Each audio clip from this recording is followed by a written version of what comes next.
राधे कृष्ण आप सभी को। आज की वीडियो में चर्चा करेंगे ज्येष्ठ शुक्ल पक्ष में आने वाली निर्जला एकादशी से जुड़ी जानकारी के बारे में। इसकी पूजा विधि क्या है, इसमें क्या दान करना चाहिए, सभी जानकारी आपको मिलेंगी इसी एक वीडियो में, इसलिए वीडियो में एंड तक बने रहिए। धार्मिक शास्त्रों के अनुसार साल की सभी 24 एकादशियों में निर्जला एकादशी का सबसे ज्यादा महत्व होता है। इस एकादशी व्रत में पानी पीना वर्जित माना जाता है, इसीलिए इसे निर्जला एकादशी कहा गया है। एकादशी का व्रत करके अपनी सामर्थ्य के अनुसार अन्न, जल, वस्त्र, आसन, जूता, छतरी, कूलर, पंखा तथा फल आदि का दान करना चाहिए। इस दिन विधि पूर्वक जल कलश का दान करने वालों को वर्ष भर की एकादशियों का फल प्राप्त होता है। इस व्रत को भीमसेन एकादशी या पांडव एकादशी के नाम से भी जाना जाता है। पौराणिक मान्यता है कि भोजन संयम न रखने वाले 5 पांडवों में एक भीमसेन ने इस व्रत का पालन किया था, इसीलिए इस एकादशी का नाम भीमसेनी एकादशी भी है। हिंदू धर्म में एकादशी व्रत का मात्र धार्मिक महत्व नहीं है, बल्कि इसका महत्व मानसिक और शारीरिक स्वास्थ्य से भी है। एकादशी का व्रत भगवान विष्णु की आराधना को समर्पित होता है। यह व्रत मन को संयम सिखाता है और शरीर को नई ऊर्जा प्रदान करता है। ये व्रत पुरुष और महिलाओं दोनों के द्वारा किया जाता है। ऐसी धार्मिक मान्यता है कि कोई भी व्यक्ति केवल निर्जला एकादशी का व्रत करने से साल की सभी एकादशियों का फल पा लेता है। यहाँ तक कि अन्य एकादशी का व्रत अगर किसी वजह से भंग हो गया हो तो उसके दोष से भी निर्जला एकादशी के व्रत से दूर हो जाता है। कुछ व्रती इस दिन निर्जल व्रत रखते हैं, तो वहीं कुछ लोग फलाहार खा के भी इस व्रत को करते हैं। जो लोग एकादशी का व्रत नहीं करते, उन्हें भी इस एकादशी का व्रत अवश्य ही करना चाहिए। एक दृष्टि से देखा जाए तो शायद इस व्रत के जरिए भगवान हमें ये भी समझाना चाहते हैं कि हमारे जीवन में जल का कितना महत्व है। ज्येष्ठ की इस भीषण गर्मी में सूर्य उदय से लेकर अगले दिन सूर्य उदय होने तक बिना जल के रहकर हमें जल की अहमियत का पता चलता है। निर्जला एकादशी का व्रत साल की सभी एकादशियों में सबसे बड़ा व्रत माना गया है, इसलिए जो लोग कभी भी एकादशी नहीं रखते या फिर केवल एक ही एकादशी का व्रत करके पूरे साल की एकादशियों का फल पाना चाहते हैं, उन्हें निर्जला एकादशी का व्रत अवश्य ही करना चाहिए। चलिए अब पूजा विधि की बात कर लेते हैं। एकादशी तिथि के नियम दशमी तिथि से ही शुरू हो जाते हैं, इसलिए दशमी तिथि को एक समय भोजन करेंगे। सूरज छिपने से पहले खाना खा लेंगे। अगर उसके बाद भी आपको भूख लगे तो आप फल या दूध ले सकते हैं। ब्रह्मचर्य व्रत का पालन करते हुए जमीन पर सोएंगे। एकादशी वाले दिन सुबह जल्दी उठकर स्नान करेंगे। अगर आप किसी नदी पर जाकर स्नान कर सकें तो ये बहुत ही अच्छा है, और अगर ऐसा ना कर सकें तो अपने पानी में गंगा जल और थोड़े से तिल मिलाकर स्नान करें। नहाने के बाद साफ और हल्के रंग के कपड़े पहनें। पूरे घर में गंगा जल के छींटे लगाएं और इसके बाद अपनी पूजा की तैयारी करें।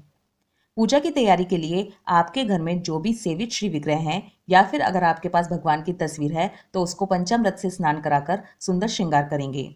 भगवान को चंदन लगाकर और पीले वस्त्र पहनाकर इत्र लगाकर उनका श्रृंगार करेंगे। इसके बाद हाथ में तिल, जल और द्रव्य लेकर अपने व्रत का संकल्प लेंगे। इसके बाद भगवान को फल, फूल, धूप, दीप, नैवेद्य अर्पण करेंगे। भगवान को भोग में मखाने की खीर का भोग लगाएंगे। जो मौसमी फल होते हैं उसका भोग भगवान को अर्पण करेंगे। ठंडा शरबत भगवान को भोग लगाएंगे। भगवान को भोग में तुलसाजी जरूर अर्पित करें, लेकिन याद रखें कि एकादशी पर तुलसाजी तोड़ी नहीं जाती, इसलिए पहले से ही तुलसाजी तोड़कर रख लें। एक खास बात जरूर ध्यान रखें कि निर्जला एकादशी के दिन भगवान को आम का भोग जरूर लगाएं। इसे प्रसाद रूप में बांटें और खुद भी ग्रहण करें। अगर आप निर्जला व्रत रख रहे हैं तो इस आम को आप अगले दिन पारण के समय खाएंगे, और अगर आप फलाहार खाकर व्रत रख रहे हैं तो इसे शाम को व्रत खोलते समय खाएंगे। निर्जला एकादशी के दिन आम का फल खाने से हमें बगुले की योनि से मुक्ति मिलती है। इसके बाद निर्जला एकादशी की व्रत कथा सुने, एकादशी माता की आरती करें, विष्णु सहस्त्र नाम का पाठ करें। ओम नमो भगवते वासुदेवाय नमः इस मंत्र का जाप करें।